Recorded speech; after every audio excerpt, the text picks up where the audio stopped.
I never thought I'd be the girl to say this, but here I am, part shattered, trust broken. It's funny, isn't it? How one moment can turn your entire world upside down. That moment for me? Finding those videos. God, even thinking about it makes my stomach twist. I was at Laris, my supposed best friend since forever, celebrating her brother's 22nd birthday. The house was buzzing with people, laughter echoing off the walls, drinks flowing like there was no tomorrow. And me? I was floating through it all, tipsy and carefree, until I wasn't. Lara had disappeared outside, mingling or whatever, and I decided it was selfie time. Her phone was lying around, and we always shared everything, so I didn't even hesitate. A few goofy shots later, I had this brilliant idea to send them to myself, for memories. That's when everything changed. Typing in my name, I paused. Ethan's name popped up just below mine. Why? Why would my boyfriend and my best friend be texting? Curiosity morphed into suspicion, morphed into action. I clicked on his name, my heart racing, and that's when I saw them. For videos, thumbnails glaring back at me with a story I wasn't prepared to read. The first video was enough to burn every memory of us to ashes. Ethan, blindfolded, and Lara, very much not, in a way that screamed betrayal. They were intimate, to put it mildly. Each video escalated, their actions a stark contrast to the love and trust one thought we shared. I felt like I was outside my body, watching someone else's life implode. The room spun, my heart pounded, and I had to get out. I couldn't breathe, couldn't think. I left the party without a word to anyone, especially not Lara. Ethan's been calling, voicemails piling up with him crying, begging for a chance to explain. But what's there to explain? The video spoke volumes, volumes of lies and deceit. And Lara? She's been radio silent. Guilt, maybe? Or just indifference? Hard to tell with a backstabber. Now, I'm here, sitting in my room, replaying that night over and over. The betrayal by the two people I trusted most has left me reeling, unsure of how to move forward or if I even want to confront them. Part of me wants to scream, to make them feel a fraction of this pain, but another part wonders if silence is the best revenge. What do you do when your world crumbles? When the two people you loved and trusted the most leave you questioning everything? I guess I'm about to find out. The night was supposed to be simple. Can you give Lara a ride home? I asked Ethan, my voice muffled by the phone and the sounds of the bustling cafe where I worked. It was just a favor, nothing more. Ethan, always the charmer, agreed without a second thought. Of course, babe, no problem at all, he assured me, his voice a smooth balm to my frazzled nerves. Little did I know, that ride would mark the beginning of the end. I was pulling an all-nighter at the cafe, the kind of shift that leaves you questioning your life choices. Meanwhile, Lara was out, living it up at a graduation party. She'd been my rock since we were kids, but that night, she became something else entirely. When I finally got a break, my phone lit up with a message from Ethan. Lara's home safe. Heading back to our place now. Relief washed over me, quickly followed by exhaustion. I trusted Ethan implicitly, and Lara was like the sister I never had. It never crossed my mind to doubt either of them. But then, things started to shift. Lara's texts became more frequent, her questions about Ethan more pointed. How's Ethan doing? He's such a sweetheart for giving me a ride. Her words, innocent on the surface, began to carry a weight that I couldn't shake off. And Ethan? He just laughed it off, his usual easygoing self, oblivious to the storm brewing on the horizon. The first seeds of doubt were planted the next time we all hung out together. Lara, who was always more jeans and a t-shirt than anything else, showed up in a dress that left little to the imagination. She clung to Ethan's every word, laughing a little too loudly at his jokes, her eyes lingering on him a little too long. It was subtle, but undeniable. Something had shifted in the dynamics of our trio, and I found myself on the outside looking in. I tried to brush it off, to convince myself that I was reading too much into it. After all, they were just being friendly, right? But the nagging feeling in the pit of my stomach wouldn't go away. It was like watching a car crash in slow motion. You know what's coming, but you're powerless to stop it. Ethan? I found myself asking one night, the words slipping out before I could think better of it, is everything okay with you and Lara? His response was immediate, a perfect blend of confusion and concern. Of course, babe, why wouldn't it be? He pulled me close, his embrace meant to reassure, but the seeds of doubt had already taken root, growing with every passing day. As I lay in his arms that night, the silence between us spoke volumes. The affair might not have been out in the open yet, but the foundation of trust we'd built was starting to crumble. And with each passing moment, I felt myself slipping further away from the two people I loved most, caught in a web of betrayal that I never saw coming. The moment I thought about confronting them, my heart raced like it was trying to beat its way out of my chest. The idea alone felt like stepping off a cliff. Ethan and Lara, the two pillars of my world, suddenly seemed like strangers. Am I just being paranoid? I whispered to the empty room, half hoping for an answer that never came. Ethan's behavior didn't help, if anything, it only tangled my thoughts further. He was the same loving, attentive boyfriend he'd always been, maybe even more so. Flowers, just because. Surprise dinners, his warmth enveloping me in a way that almost made me forget the storm clouds gathering in my mind. Everything okay, Mia, his voice, laced with genuine concern, would pull me back from the edge every time I neared it. You've seemed a bit off lately. How could I tell in what was swirling in my head? That every laugh shared with Lara felt like a knife twisting in my back? And Lara, God, Lara. She crossed lines I didn't even know we had, her questions about Ethan veering from curious to invasive. How did Ethan react to that story you told him? He's got such a great laugh. Comments that once would have seemed innocuous now felt loaded, each one chipping away at my resolve. Their closeness was no longer a figment of my imagination. The way she sought him out, the energy between them, it was palpable, undeniable. Yet every time I steeled myself to confront them, to demand answers, I'd falter. Fear of shattering the fragile peace held me back, the peace that, deep down, I knew was already fractured.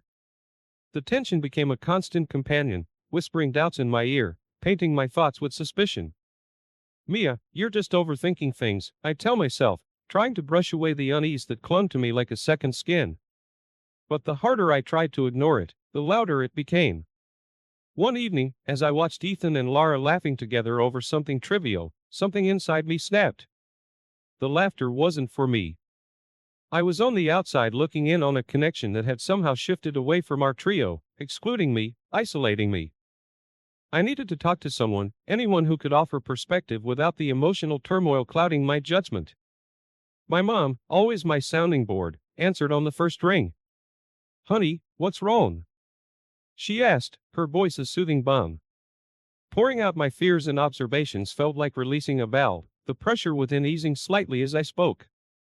Mia, listen to me, she said, her tone firm yet gentle. Trust your gut. But remember, accusations need solid ground. Observe, reflect, and then act. Don't let fear make decisions for you. Her words, wise as always, gave me pause.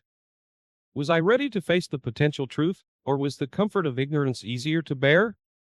The answer, much like my heart at that moment, was fragmented. As days turned into weeks, the dance continued. Ethan's affection became my anchor, Lara's boldness the storm that threatened to pull me under. The confrontation loomed large, an inevitable crossroads I wasn't sure I had the strength to face.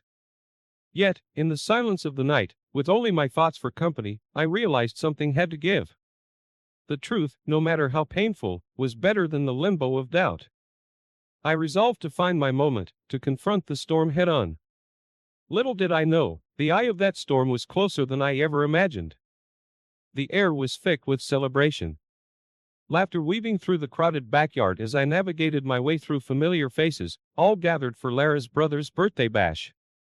It was one of those nights where everything felt just right, or so I thought. Little did I know, my world was about to come crashing down in the most unexpected way.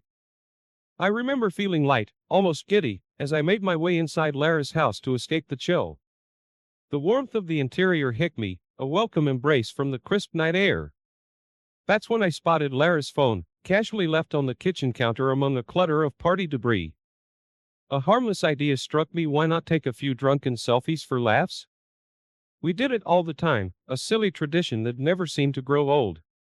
Flicking through the camera roll to find my latest series of goofy faces, I noticed the messaging app open in the background. An innocent glance turned into a curious peek, and that's when I saw Ethan's name, popping up in a way it had no right to. My heartbeat accelerated, a mix of confusion and a creeping dread taking hold as I tapped on his name, driven by a force I couldn't resist. The screen loaded, and suddenly, I wasn't in Lara's kitchen anymore. I was somewhere far off, a place where trust and love went to die. Videos, 4 of them, each a knife twisting deeper into my heart. My fingers trembled as I pressed play, each second unraveling the life I thought I knew. The first video was a blow I couldn't have prepared for. Ethan, my Ethan, with Lara in a way he was only supposed to be with me. Blindfolded, vulnerable, and completely unaware I would ever witness this. Their laughter, touches, the intimacy of their betrayal, it was all there, laid bare for my disbelieving eyes. I watched, frozen, as each video descended further into a nightmare. There they were, the two people I trusted most in the world, sharing moments meant for us, for me and Ethan. The realization hit me like a physical force, tears blurring my vision as the final video ended. The room spun around me, the sounds of the party outside a distant, mocking echo. I felt sick, heartbroken, and utterly betrayed. How? Why? Questions spiraled through my mind, but deep down, I knew the answers wouldn't change the raw, aching wound inside.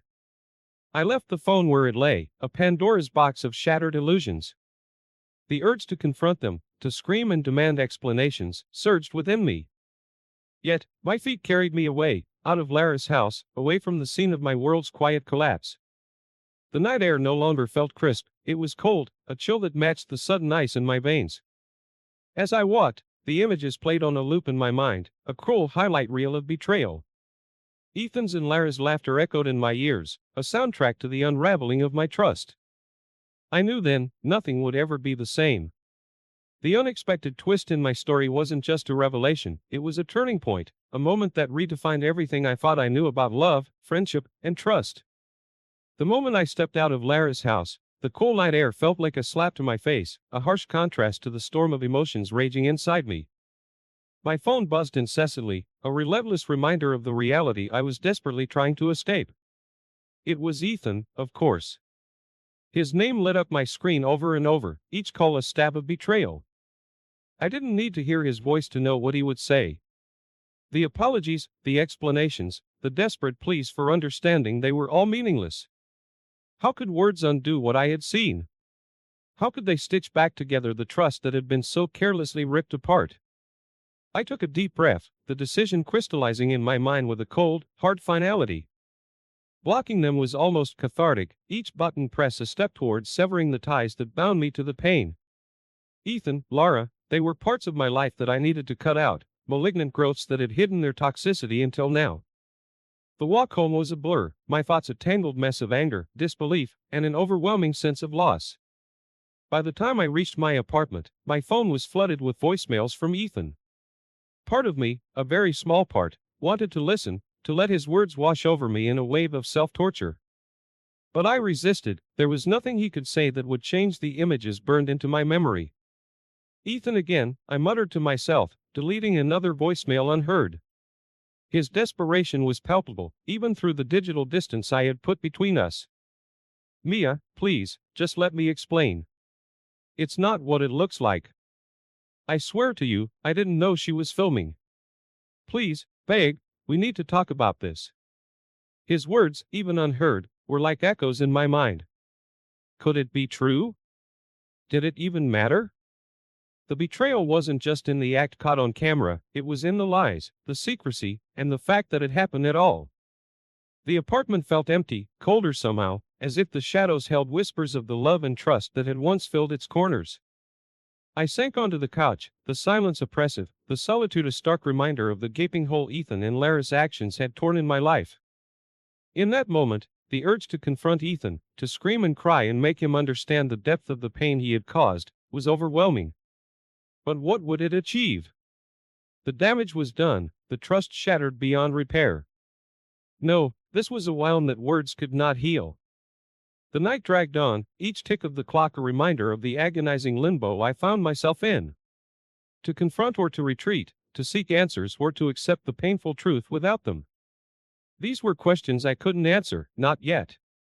For now, the only thing I could do was navigate the immediate aftermath of the betrayal, one agonizing step at a time. As dawn crept through the curtains, casting a soft light on the remnants of a life I thought I knew, I realized that this was just the beginning. The road ahead was uncertain, fraught with pain and the daunting task of rebuilding myself from the ashes of my shattered trust. But it was a road I would have to walk, one way or another. The second the idea took root, it was like a wildfire in my veins, consuming the remnants of the hurt and betrayal with a fierce, unyielding intensity. I wasn't going to let them get away with it, not without facing the consequences of their actions. Direct confrontation? No. That would be too easy, too quick. They deserved more.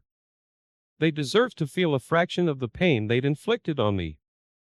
I spent the night plotting, my mind racing with possibilities until it clicked, the perfect form of revenge. Exposing them, letting everyone see them for who they really were, felt like the only way to strip them of the facade they'd so carefully constructed. The videos were damning evidence, impossible to deny or explain away. I worked methodically, my actions fueled by a cold, detached resolve. Creating anonymous email accounts felt like donning a mask, a necessary shield to hide behind as I prepared to unleash the storm. The videos, once a source of unimaginable pain, were now my weapons, and I wielded them with a precision that surprised even myself. The emails were crafted with care, each word a calculated strike meant to maximize the impact. To Ethan's family, to Laris, to our friends who'd unknowingly been complicit in their secret, no one was spared. The send button was pressed not once, but several times, each click a step towards my liberation from the agony they'd cause. I imagined the fallout, the shock and horror that would ripple through our circle as the truth came to light. There would be no place for them to hide, no shadows deep enough to conceal the depth of their betrayal. Ethan and Lara, exposed for all to see, their perfect images shattered beyond repair. As the reality of what I'd done began to sink in, a twisted satisfaction took hold. It wasn't joy, far from it, but it was a start, a small flicker of power in the vast darkness they'd left me in. I waited, the silence of the early hours a stark contrast to the chaos I knew was unfolding in the digital realm. My phone remained silent, a testament to the anonymity of my revenge. Yet, I could almost hear the whispers, the shocked gasps, and the inevitable fallout. Ethan and Lara, once inseparable, would now be united in disgrace, their betrayal laid bare for all to see. This wasn't forgiveness, nor was it a path to healing. But in that moment, it was enough. Enough to give me a sense of control, a brief respite from the crushing weight of my shattered trust. As dawn broke, casting a soft light on the remnants of my old life, I knew that nothing would ever be the same. But maybe, just maybe, I could start to rebuild, piece by fragile piece, in the aftermath of the storm I'd unleashed. The silence of the morning after was deafening, each tick of the clock a heavy, echoing reminder of the storm I had unleashed. The night before, my fingers had danced across my phone with a single-minded purpose, sending those videos into the digital ether. It was a calculated move, cold and precise, aimed at exposing the betrayal that had torn my world apart. Now, as dawn broke, the reality of what I had done began to settle in, heavy and inescapable. My phone buzzed relentlessly, a constant barrage of messages and notifications. The digital world was ablaze with the scandal I had ignited. Ethan and Lara, once pillars of my life, were now the epicenter of a social earthquake, their reputations crumbling under the weight of their actions. I had envisioned this moment, played it over in my mind as a scene of triumphant justice. But as I scrolled through the messages, the expected surge of satisfaction eluded me. Instead, a hollow emptiness knotted my insides, a realization that no amount of revenge could undo the pain or fill the void left by their betrayal. The opportunity for confrontation came unexpectedly, at a gathering of mutual friends. The room was thick with tension, whispers darting through the air like arrows, each glance heavy with unspoken words. Ethan and Lara stood together, isolated, their eyes searching the room until they found mine. The moment was charged, a crackling anticipation of the inevitable clash. Ethan stepped forward, his face a mask of regret. "Mia, please, can we talk?" His voice was low, tinged with a desperation that might have once moved me. Lara stood by his side, her eyes downcast, a silent plea hanging between us. The words I had rehearsed for so long suddenly felt hollow. "There's nothing left to say," I responded, my voice steady but devoid of warmth. "You both made your choices, and now you have to live with them." The finality in my tone left no room for arguments or excuses. Turning my back on them, I walked away, leaving their apologies unacknowledged. It was a moment of closure, but not the kind I had imagined. There was no sense of victory, no triumphant exit. Just a deep, aching sadness for what had been lost. In the days that followed, the fallout from the public exposure was impossible to ignore. Ethan's friendships deteriorated, his social circle shrinking as the reality of his actions set in. Lara faced a similar fate, her once vibrant presence now a shadow, tainted by the choices she had made. As I watched from a distance, the consequences of my revenge unfolding, a bitter truth settled in my heart. The destruction of their social lives, the isolation they faced, it didn't bring me peace. Instead, it served as a constant reminder of the betrayal, a wound that refused to heal. In the quiet moments, when the noise of the world faded into the background, I was forced to confront the scars that the betrayal had left on my soul. Trust, once given so freely, now felt like a luxury I could no longer afford. The walls I had built around my heart were higher, stronger, a fortress to protect me from the pain of betrayal. The journey from love to betrayal, from betrayal to revenge, had brought me to this place, a place of reflection, where the cost of my actions lay bare before me. Despite the successful revenge, satisfaction remained an elusive shadow, a reminder that some wounds run too deep to be healed by retribution alone. In the end, the downfall of Ethan and Lara was not a story of victory. It was a tale of loss, a cautionary reminder of the fragility of trust and the price of vengeance. As I moved forward, the lessons of this chapter etched deep in my heart. I knew the road to healing would be long and uncertain. But it was a road I was ready to walk, one step at a time, in search of a peace that revenge could never bring. The morning light crept through the curtains, casting a soft glow across the room, illuminating a new chapter in my life. The past few months had been a whirlwind of emotions, a tumultuous journey through betrayal, pain, and ultimately, growth. As I sat at my desk, surrounded by textbooks and notes, I couldn't help but reflect on how far I'd come. My studies and part-time job had become my sanctuary, a place where I could lose myself in routine and responsibility, away from the chaos that had once consumed my life.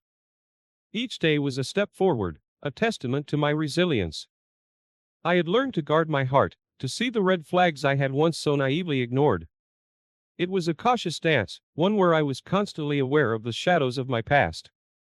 Ethan's attempts to reach out had been a steady background noise, a reminder of the life I had left behind. His messages, filled with regret and pleas for forgiveness, went unanswered. It wasn't out of spite, but rather a necessary step towards healing. I had moved on, leaving him to grapple with the consequences of his actions. It was a chapter closed, a lesson learned. Lara's fate was a mirror to the consequences of betrayal. The vibrant, carefree friend I once knew had become a shadow of her former self, isolated by the very actions she thought she could hide. The backlash was swift, a social exile that left her grappling with guilt and loneliness. It pained me to see her fall so far, but it was a path she had chosen, a stark reminder of the fragile nature of trust. Despite the stars, the pain had carved a path to new beginnings. My world, once so narrowly focused on Ethan and Lara, had gradually expanded, welcoming new faces, new friendships. It was a cautious process, each new connection forged with a wisdom born from betrayal. Trust was no longer given freely, it was earned, a precious commodity that I guarded with vigilance. The final lesson, the silver lining in the stormy clouds of my past, was a profound understanding of my worth. Betrayal, while a bitter pill to swallow, had taught me the value of self-respect, the importance of setting boundaries, and the necessity of walking away from those who no longer served my best interests. It was a painful journey, but one that had ultimately led me to a place of strength and empowerment. As I turned my attention back to my studies, the noise of the world outside fading into a distant hum, I realized that the betrayal, though a defining moment, was no longer the anchor it had once been. It was a part of my story, but not the entirety of it. I had emerged from the darkness, not unscathed, but stronger, wiser, and more resilient. The road ahead was uncertain, filled with its own challenges and triumphs, but I faced it with a newfound confidence. The lessons of the past, while hard earned, had equipped me with the tools to navigate the complexities of life with grace and determination. Betrayal had broken me, but in its wake, I had discovered an unshakable sense of self, a compass by which to steer my future. And so, with a deep breath, I embraced the day, ready for whatever lay ahead, secure in the knowledge that I was no longer the person I had once been. I was stronger,